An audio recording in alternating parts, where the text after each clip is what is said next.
Good evening. Welcome to Democracy News Live. And what we are trying to do here is go beyond imagination, get a sense of the way the world is shaping today. For any society that goes through, progressive changes, you will see all forms of art, whether it's paintings, whether it's graffiti, whether it's book writing, whether it's content creation, all becomes a part of it. And as India has taken a long journey in the last maybe 7 decades into becoming a far more mature nation, we've seen younger and younger people come out and put their words on paper. They've come to a point where they are going what we describe as beyond imagination. I have a set of 3 young authors today with me. The youngest is 7 years old today, but he wrote his first book when he was 4. It's Ayaan Gogoi. He's based in North Lakhimpur, and he joins us. Also joining us today is Ashani Taneja. She's again a young teenager. She wrote her first book a year ago, and she's presently in Bareilly, but she studies in Dehradun, and she joins us from her home in Bareilly. Also joining us today is Kshitij. Kshitij is based in Delhi. This is his 4th book, but he wrote his first book when he was 19.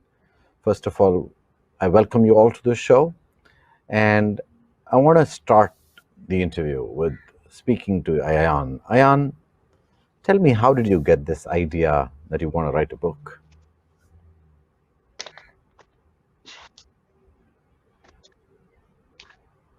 My parents travel a lot, and they take me wherever they go.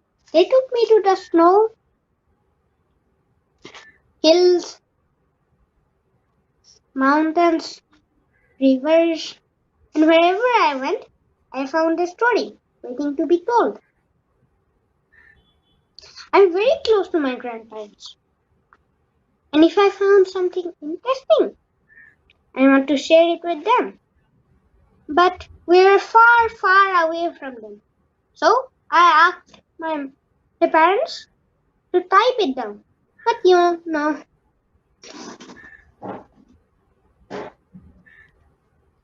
my parents, they're very slow and lazy, like a snail. So I had to find the app that translated my spoken words into written words. After 1 year, my grandparents had lots and lots of stories. Then we figured out we can make a book out of those stories. So my grandparents sent those stories to the publishers, and that's how my first book, Honeycomb, was born. Oh, wow. So when you started, kind of talking about what you were seeing, and you were describing it to your grandparents, what were their thoughts on it? Did they? What went through your mind? How did it come around that you were going to write a book? And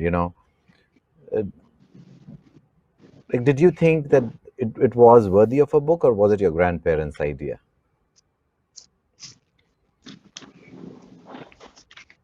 When I was small, I wanted to say so many things to people, but they wouldn't listen. It's not their fault. I was very small. Suppose an ant went to an elephant, and the ant said, "Please don't harm me." The elephant wouldn't even notice. The ant was this small.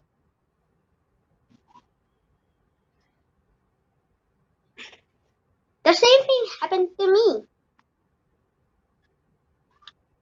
Do you also have these crazy parents? Like my parents, they never listen to me. They are always busy at work. And they worry a lot.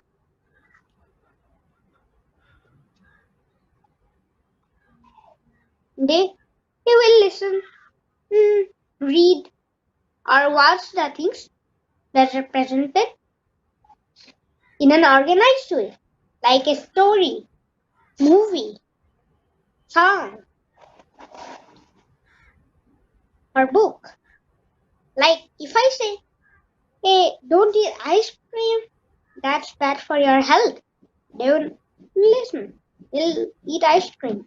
But if they read it in a book, oh, that you shouldn't eat ice cream, they won't eat it.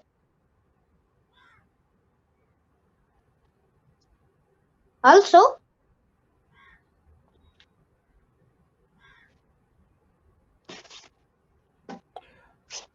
But you know what, Ayan, one thing I'm oh, happy about. Sorry, go ahead, Ayan. if I write a book, also, if I write a book, they'll pay me. And with that money, you can save animals, birds, plants, trees, and every living being. And with just one book, my message will reach billions and trillions of people. So, I wrote a book. Oh, nice. It's a good idea, and I'm glad you're no longer small because that is when you were small when you thought about it and you've grown. And parents always say no for everything, right? I know it's a big problem. So, do you prefer chocolates or ice creams, Ayan? What is your preference? If I were to get you, would you like a chocolate or an ice cream? Ice cream. What makes you the happiest? Mm,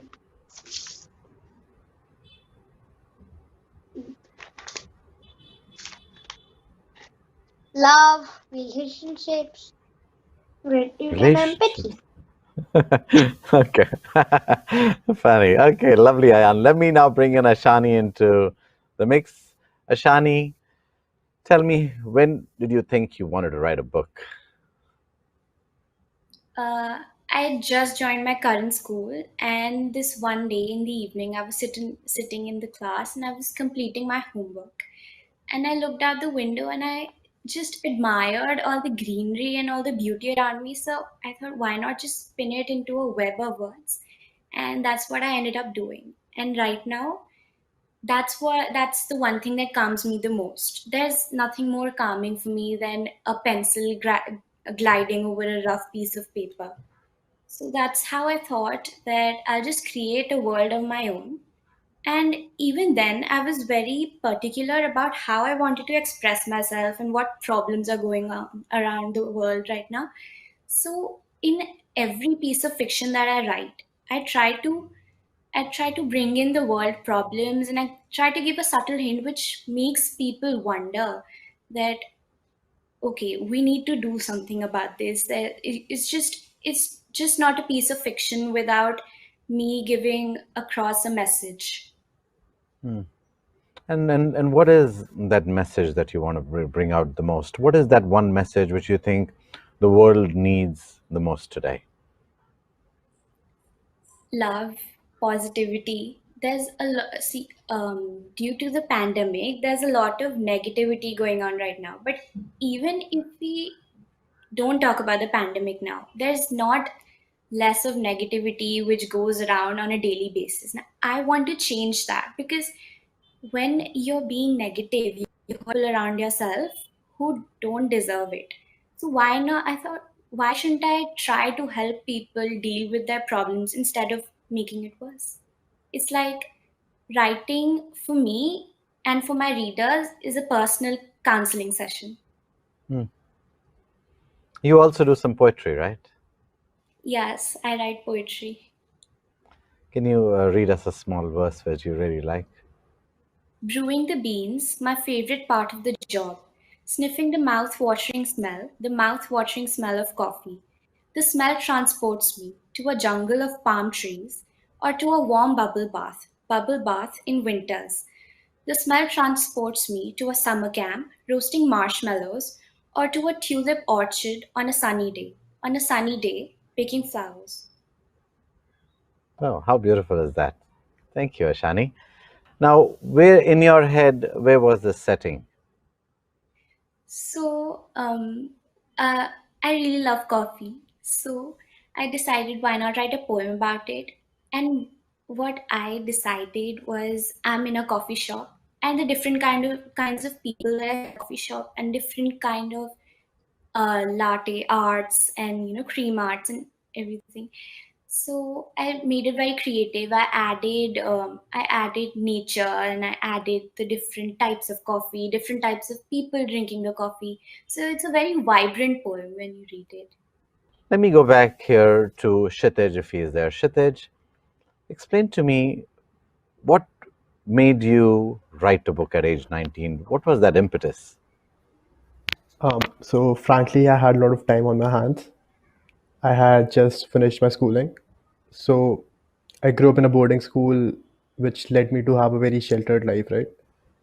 Which also led to having an overactive imagination, which needed an outlet. Plus, I've always loved writing since I was a kid, and it's quite fun for me. So that's how it eventually culminated into me writing a novel at 19. So I'm trying to kind of understand. There are lots of people out there. The world's made up of 7 and some billion people. There are some who will go out and push, themselves, or even it comes from within, to write and kind of, address issues. Do you see the generation before you in the same journey as what you're doing, or do you think there has been some progression in the journey of generations as we've moved along? Um, I would say there's definitely been progression. Um, I'm not sure if it's good or bad, but progression for sure because everything changes. For example, language probably has evolved. The kind of books that people were writing earlier, you won't find them now. And as the world changes, new things get introduced to what you're writing as well. Apart from that, I think people used to write back then, people still write. But now we have a lot more mediums of communication than the written word, right? You have video, you have music, and it's a lot more accessible. Anyone can publish, anyone can put their art out there in the world, which I think is really interesting and exciting in a very new way, which wasn't there earlier. Uh, Let me go to Ayaan here. Ayaan, tell me, when you begin thinking of writing something, are you seeing anybody around you also who's writing, or do you see only you wrote? Do you have any other friends who were writing? That's why you got the impetus, or was it on your own?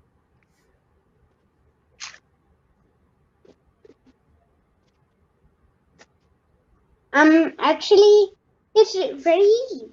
We know what we want to eat. We know what we want to play. Just like that, I know what I want to write. The most important thing in life is life itself. Air, water, sunlight, nature. I only want two things from my life: being healthy and happy.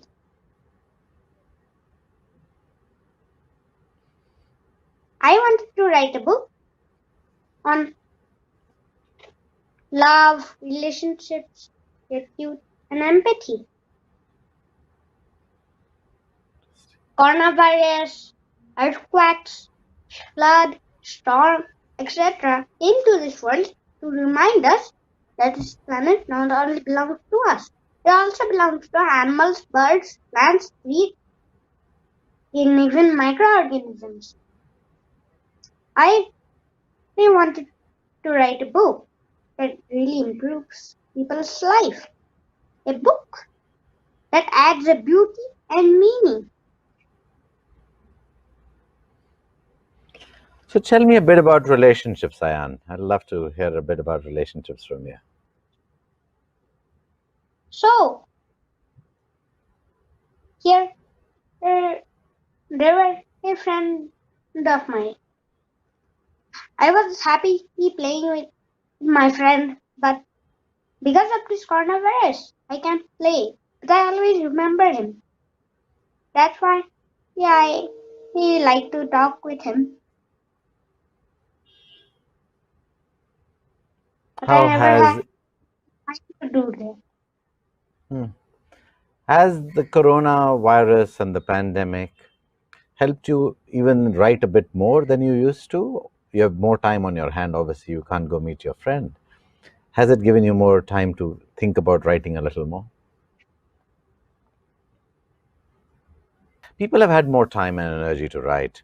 People understand that there is an opportunity to, spend time with yourself, which means slightly a deeper look at what your life is, what are you doing, how is it meant to kind of influence your existence, and certainly an opportunity to be able to begin thinking more deeply on what your life is, what the meaning of life is, and where we are going. And in the last few months, I've seen many people who've transformed, people who've become even happier than they were before. Some obviously have not responded equally well, but it's only a matter of time when people begin realizing that they have time to themselves.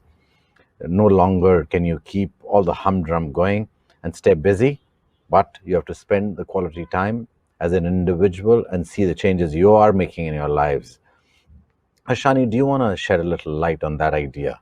Is Do you think the pandemic has brought out a great opportunity and time to reflect and then transform your life and other people's lives through writing or expression, whatever form it may be?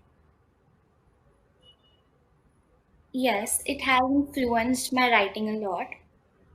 Earlier, I used to write everything that I know. Like, I'm in my teenage years, so I write about teenagers. But now I've evolved in such a way that started writing about the past or uh, of what may happen in the future. So I wrote this short story called Sunday. It's to be published in Sahitya Academy's bi-monthly journal Indian Literature. So that's a backdated story of the 19th century India when it was ruled by the British, but it is written in present. The reader feels that they are witnessing what is happening right there in the story. They're with the characters. And I believe that it's there's no particular storyline in that story. It's just a very descriptive narrative.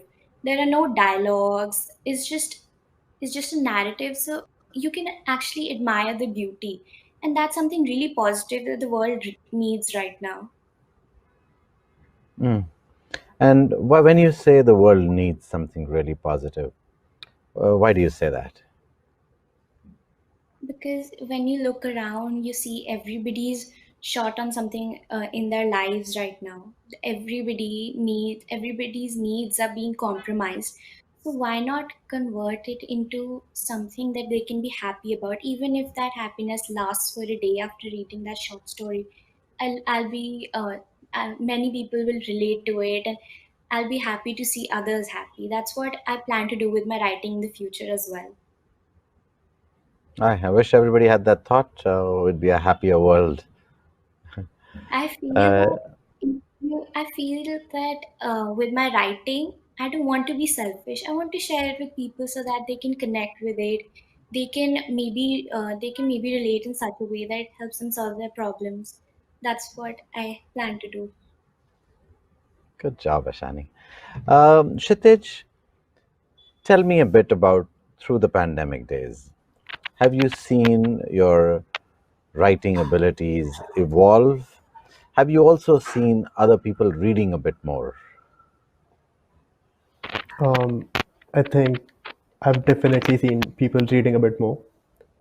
On the writing front, I have not been able to dedicate as much time as I used to earlier.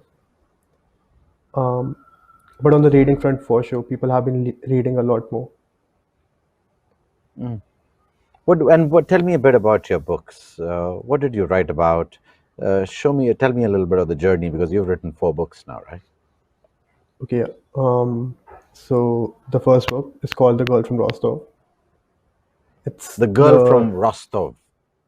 Yeah. So Rostov used to be the crime capital of Russia. So it's predominantly a story about loss, but then again, there's a lot of violence and there's a love story as well. So it's the story of an orphan who, a Russian orphan who comes to India in the early 1980s with her uncle, and how their life progresses from that moment onwards. And her uncle used to be a gangster, like her guardian used to be a gangster, so that violence kind of translate across boundaries and impact her life in a very uh, negative manner to a certain extent. Um, the other book is a trilogy, uh, and this is a book that I find really interesting, and I had a lot of fun writing. So it's basically the story of a pseudo god who recreates the entire universe, but chooses to omit humanity from it. But we as humans somehow cling on, right? And we become these faceless creatures known as Birdmen. And so the book is about how we reclaim that humanity that we have lost, which I think works well with contemporary times and the dystopian idea of the future that a lot of people have in the current world. Okay. All right. Very interesting. Excellent. So, what we've seen today in the show is a lot of young authors, a lot of young people are coming out and putting word to paper. What we're also going to continue seeing as we move forward, as governments become more dictatorial at some level, where authoritarianism becomes the rule of the land in many, many parts of the world today, is that people are going to express themselves more. The more push of totalitarianism comes on people, the more pushback they will give. They've done it for centuries. It will continue happening. The younger generation always sits at the forefront of it. They are the ones, as we move forward, are going to face the brunt of what is happening today and what it will become tomorrow. This is the generation that's going to be there about 15, 10 years from now at the forefront of it. So be ready. If anybody runs a regime which doesn't work, then there are going to be a lot of thoughts and ideas, and the young generation is not going to leave it behind. Thank you for joining us for Beyond Imagination. Thank you, Ayaan, Ashani, Kshitij. It was lovely to have you on the show, and continue writing, and we'll continue watching. Thanks for watching. Good night and good luck.